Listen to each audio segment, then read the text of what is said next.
at the Fort Worth Regional as well. We got Inspired to We got Bortle here, team. First place winner of the region. Oh my goodness. Yo, please introduce yourself to the world. Hi, I'm Ricardo, and I got first place today in DFW with Volcanic Pile FTK. My goodness, FTK. Yo, what made you decide to use this deck for the event? I've just been playing it for a little while now, going on a month.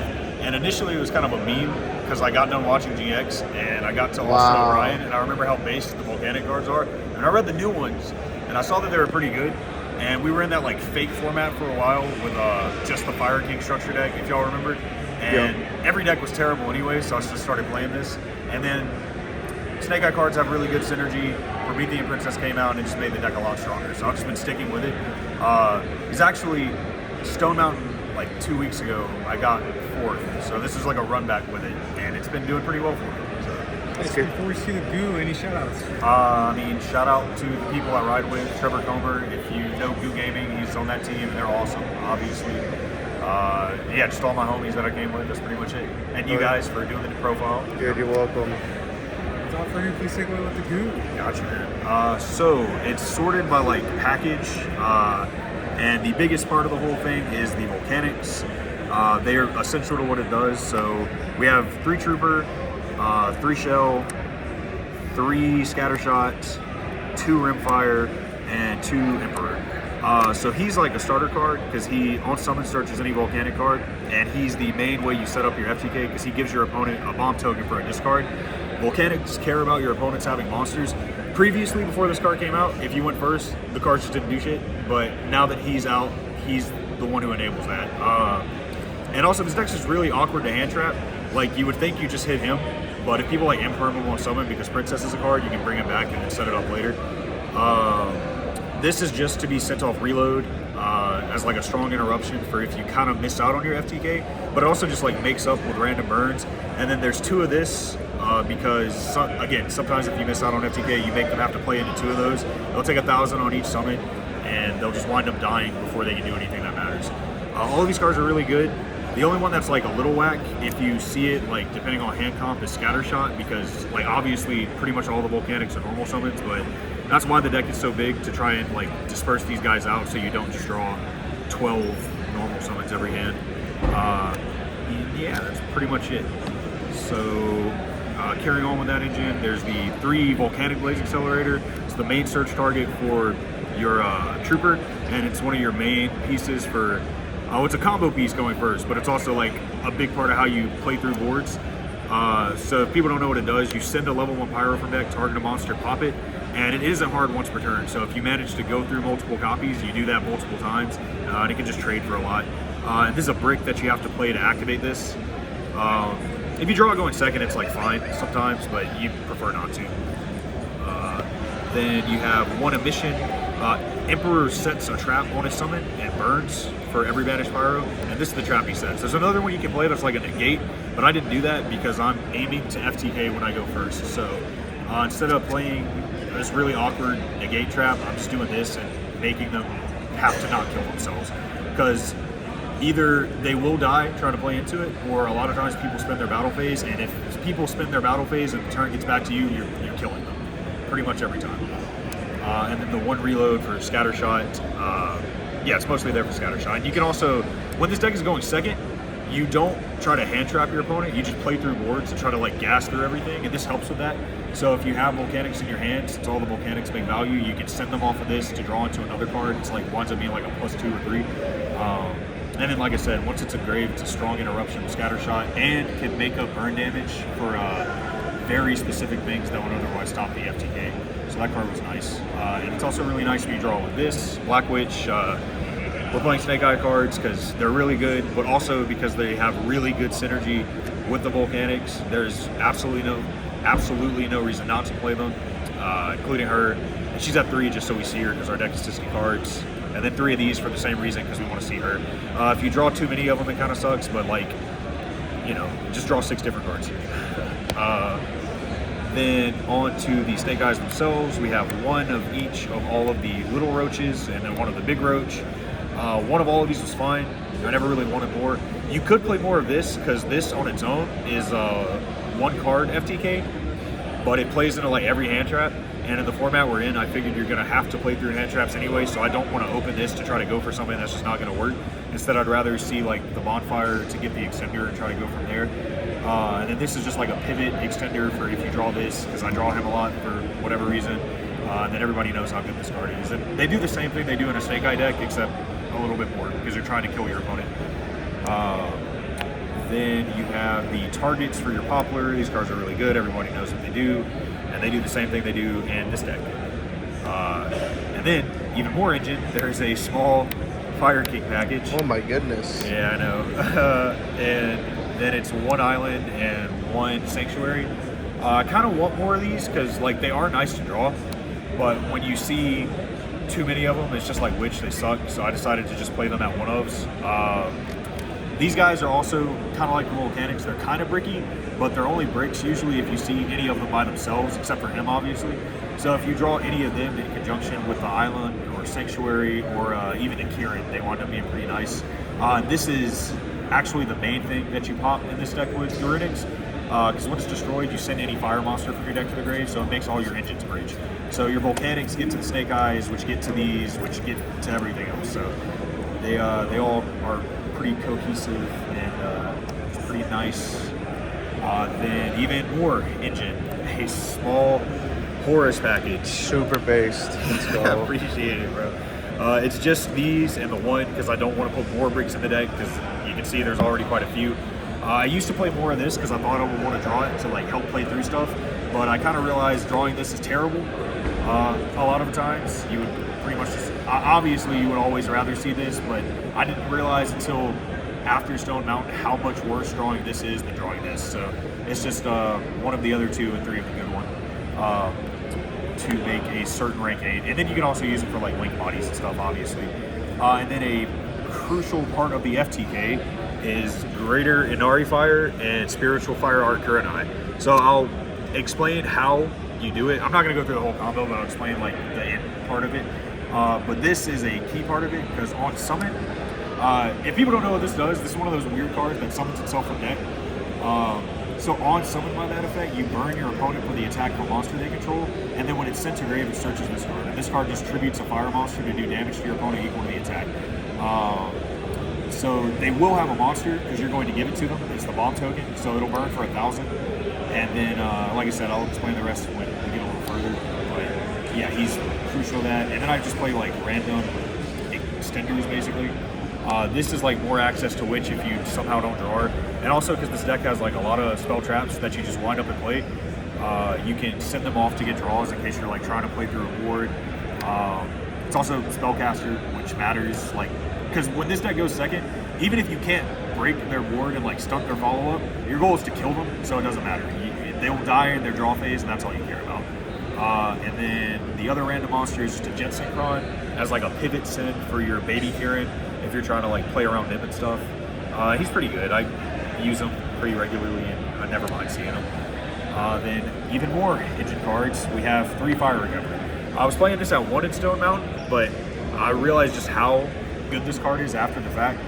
This is what I cut down on the sarcophaguses for, because this deck is like surprisingly consistent because of this card and the Horus and the Fire King cards, because stuff like this lets you clear the bad cards out of your hand, and you just like make up a lot of value in your Volcanics, because like this plus Shell is like 5 extra cards, because if people don't know, if it's in grave, so it's like a bad monster or more that you pitch a card for, but when it's in grave, you shuffle, you banish it, and you can shuffle back 3 banish or grave fire monsters to draw a card. So if you do that on your Shell, you're gonna have like 5 copies of Shell, and that just makes a lot of value.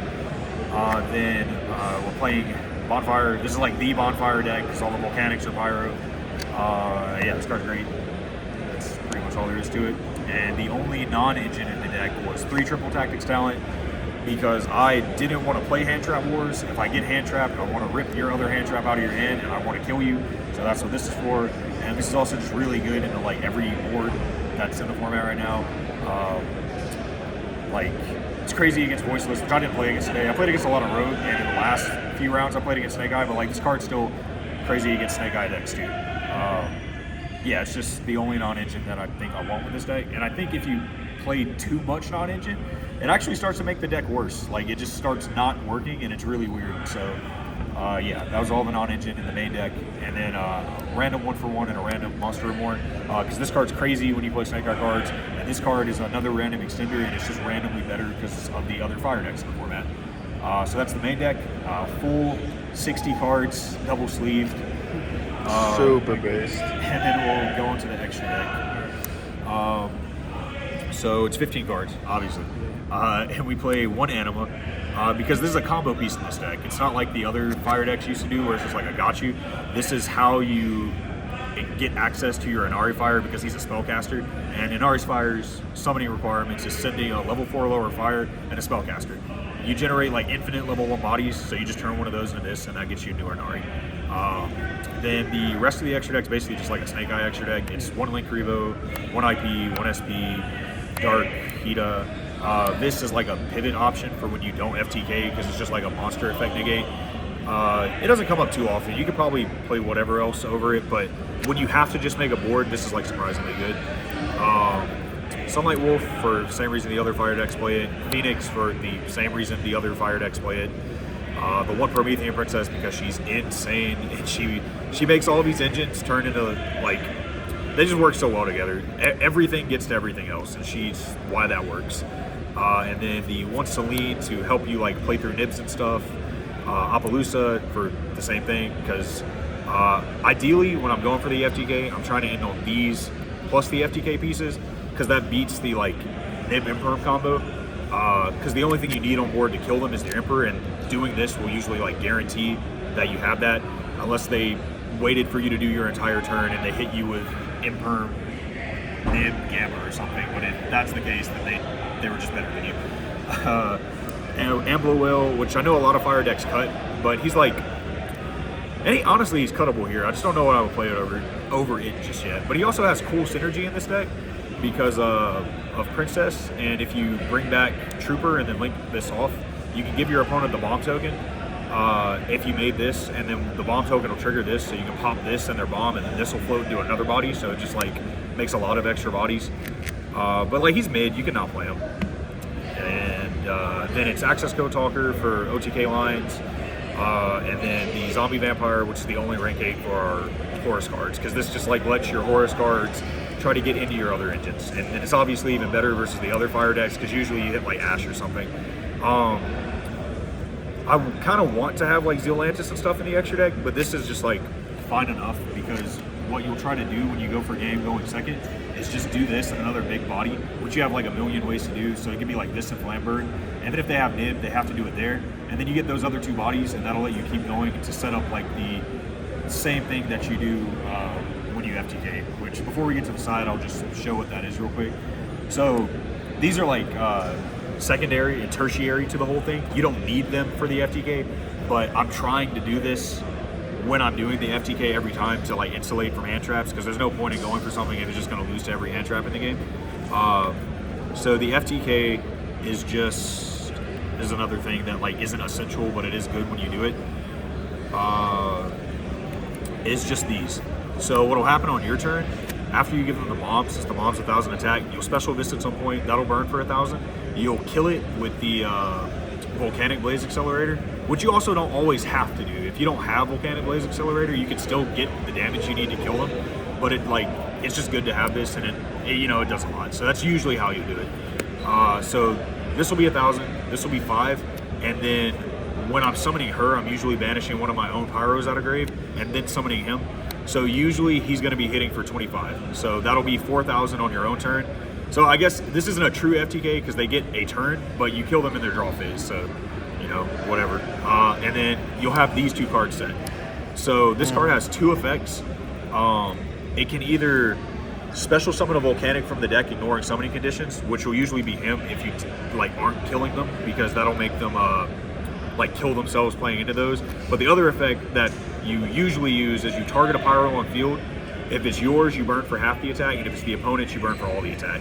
So obviously it's going to be yours. You target this, and that'll do 1550, and then you tribute this, and that'll do 31. So you did 4,000 on your own turn, plus 15, just ignore the 50, so that'll be 55.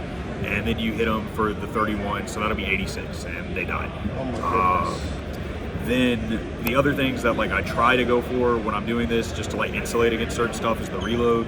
Because if they somehow have something that stops this or this gives you an extra 1500 damage, and it's also just like a strong interruption. So, yeah, that's the whole thing. And like I said, you just do these so you don't lose out to every hand trap in the game. And that's the main and extra. And I'll show the side, which I'm not super happy with. It's the same one I played at Stone Mountain, but I don't know what to do with it, to be honest. The deck's 60 cards, and I'm just not sure what like is really great for this format, to be honest. So I'm siding. I'll probably keep playing these. These are for like random decks like Labyrinth, which I did play against Labyrinth today. And game 1, I go first, and he DDG'd me on my first turn. And then he gets to his turn, and he eradicated me. And I still won that game. I didn't have these cards in that game, but like these are for decks like that, where the only way they're beating you is like a 4-card combo into something that doesn't let you play the game. These are also just for like random shifter decks. You hope to see it and hope it's enough, because the deck can't do a damn thing through shifters. So if they got it, they got it. These are for Voiceless and Snake Eye. They're really good against Snake Eye. One of the Snake Eye decks I played against, this was the only non-engine I opened. Not the only non-engine, but it was like the only hand trap I opened when he did his combo, and he went into Savage, and I just managed his Link Karibo, and that actually messed up like his entire turn. So he wound up ending on Baron, and like he actually did most of the combo. He did on like Baron, Flamberg, IP, but like this was just enough to get me there against that deck. So yeah, it makes a lot of value. Then the 3 Cosmics, which they were pretty good in Stone Mountain, but I think they're a little bit worse now. Like, I don't know, they're mostly here at this point for Summon Limit, but they're also there for like the random decks. Like you might bring it in against Voiceless, but I don't think this deck has a super hard time with Voiceless. But against that matchup, you're probably bringing it in because they like to side Summon Limit. So yeah, these are fine. Like all of these are pretty good. If you can side Warner, which would be really cool. I didn't do that today, but the extra burn damage is just really funny. And then I sided one of this. This was good. This did come up. I played against 2 Cash, and I just killed one of them because of this. Because like I said, your goal when you go second is to just kill people. You don't care how much follow-up they have if they die. So this was good. I'd probably keep playing it. The only thing that like I'm super not happy with at all is Nib. I never brought it in once. And like I said, to be fair, I played against a lot of Rogue. But Rogue is usually where this card is good.